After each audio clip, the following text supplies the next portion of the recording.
मेरा पहली बार आया हूँ यहाँ पे और दिल्ली का नाम बहुत सुना क्योंकि सत्तर 40-45 साल से मेरा दोस्त है, काम करेंगे घर तो रहे और आपका हमेशा जिक्र करता है, दिल में ख्वाहिश थी, आज इच्छा हुई और आपके दर्शन हो गए। मैं बहुत धन्य हो गया।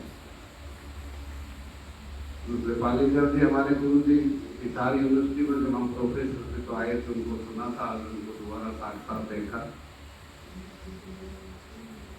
और बाकी काफी साथी हैं, हम रोज एक घंटे चर्चा करते हैं और मेरा अनुरोध है कि जितने साथी हैं ऑनलाइन जब भी अपनी समय मिले दूसरे ही कार्यक्रम लगातार चलेंगे। इस तरह एक दूसरे को फिजिकल जो माता का गोदी का प्यार होता है वो लेने आए हम। बाकी तो आजकल टेक्नोलॉजी बातें कहीं भी कर दो, लेकिन जो स्पर्श है, जो गोदी में बच्चा माँ लेती है तो बच्चे को पता लग जाता है मेरी माँ की गोदी है, इसलिए गोदी में आए हम यहाँ पे और वो आनंद लेने आए हैं और जिससे हम सब लोग आपस में एक दूसरे से और जुड़ सके, यही मेरा उद्देश्य था यहाँ आने का। बातें सभी के पास बहुत है, सब अपनी एक्सपीरियंस शेयर कर सकते हैं। और मेरा नाम योगेंद्र यादव है, प्रोफेसर योगेंद्र यादव, क्योंकि प्रोफेसर राय यूनिवर्सिटी में IIT से PhD करा खड़गपुर और IIT दिल्ली से PhD किया, तो डॉक्टर योगेंद्र यादव भी कह देते हैं। और भारत सरकार में डायरेक्टर जनरल रहा तो आप भी कह देते हैं लोग, लेकिन असल में तो यही है कि मैं सबसे बड़ी चीज मानता हूँ कि मैं एक मानव था, मानव हूँ और मानव ही रहना चाहता हूँ। वाह। और ये सब करके हम लोग इकट्ठे क्यों हैं? ये सारे अलग लोग हैं, इनका एक वजह है। वजह क्या है कि हम ये मानते हैं, खासतौर पर मेरा ये मानना था कि आदमी इसलिए जीता है, उद्देश्य क्या है? सब कहते थे जीवन का क्या उद्देश्य है? जीवन का, इंसान का एक ही उद्देश्य है, खुश रहना। और खुशी के मायने को समझना पड़ेगा। आप लोगों की अलग अलग परिभाषा हो सकती है, लेकिन एक परिभाषा तो सभी में कॉमन है, वो ये है कि जिस दिन इंसान जो सोचता है, महसूस करता है, अगर वो करने में सक्षम है तो वो खुश है, वरना वो खुश नहीं है। ये एक उसका परफेक्ट साइंटिफिक पैमाना है।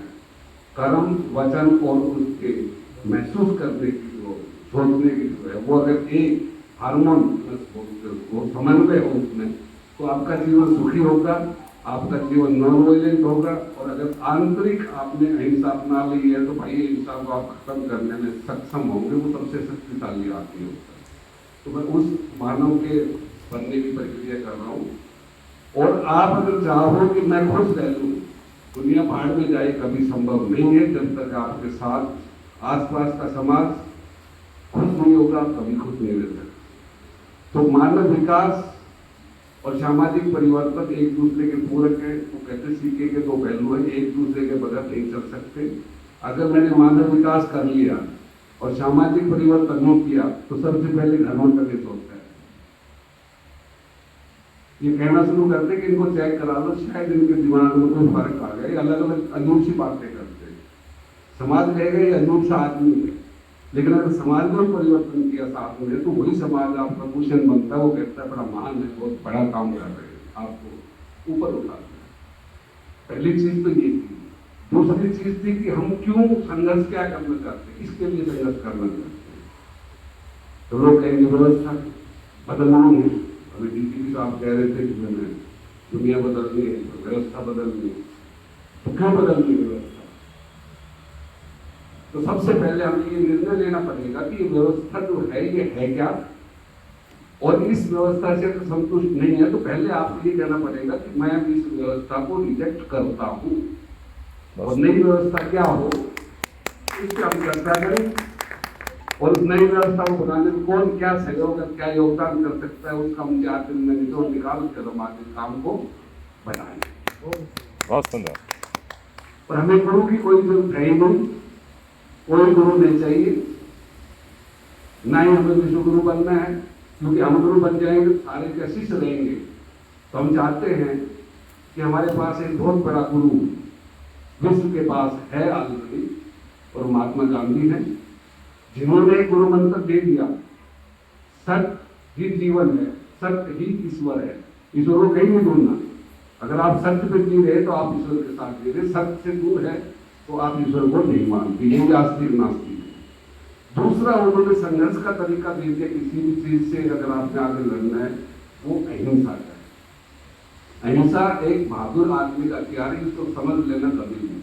हिंसा जो करता है, सबसे कमजोर आदमी हिंसा करता है। सबसे इनहार्मोनियस आदमी जो है वो हिंसा करता है। जो हार्मोनियस है और जो मजबूत है अंदर से, अहिंसक, अपने आप पे जिसने काबू पा लिया है और जो अहिंसक है वही हिंसा को खत्म कर सकता है। दुनिया में हिंसक आदमी हिंसा ही बढ़ा सकता है। तो हमने 85 में मानवतावादी आंदोलन के साथ में जुड़ा। जब IIT खड़गपुर में था तभी साथियों ने कॉमन प्रोग्राम रखा। गांधी जी को दुनिया में माना और 2007 में हमने उनको अंतर्राष्ट्रीय पिता मान लिया। राष्ट्रपिता तो यहाँ कहते थे। और जब अंतर्राष्ट्रीय मानना है तो उसके बाद पूरी दुनिया में परिस्थितियां बदली हैं और मानवतावादी आंदोलन ने पहली विश्व शांति यात्रा 2007 के बाद 8 में हमने डिक्लेयर की और पूरे विश्व में 180 देशों के लोगों ने मिलकर 90 देशों में से हमने इस यात्रा को फिजिकली गुजारा। हमारा ये था कि कोई भी देश दूसरे देश पे हमला न करे, क्योंकि जब मानवता है वहाँ युद्ध नहीं होता। युद्ध है वहाँ मानवता की कल्पना नहीं कर सकते। ये सीधी सी बात। इसलिए आप शांति यात्रा करते थे। पहली मानव से मानव को जोड़ना, दूसरे राष्ट्र से राष्ट्र को जोड़ना, तीसरी हमारी जो यात्रा है जिसमें अंतर्राष्ट्रीय प्रेशर बनाना। आज ये जो भी वार हो रहे हैं, आज कोई मुल्क नहीं रोक रहा है, ये अंतर्राष्ट्रीय प्रेशर से रुक रहे हैं, वो हमने स्थापित किया है। और इसके मूल जो गांधी जी हैं, गांधी जी ये दुष्प्रचार चल रहा है, गांधी जी को मार दिया। गांधी कभी मर ही नहीं सकता। जितना प्रचार दुष्प्रचार होगा उतना ही गांधी जी जिंदा होते हुए बड़ी मजबूत होते जा रहे हैं और उनका सपना आज पूरा होने के नजदीक है। सिर्फ हम थोड़ी सी मजबूती से कोशिश करें। वो कहते हैं कि कौन कहता है कि आसमान में छेद नहीं हो सकता, दिल से पत्थर को उठा लो यार। सबका बहुत बहुत धन्यवाद। समय के लिए माफी चाहूंगा, शुरुआत की तो मैंने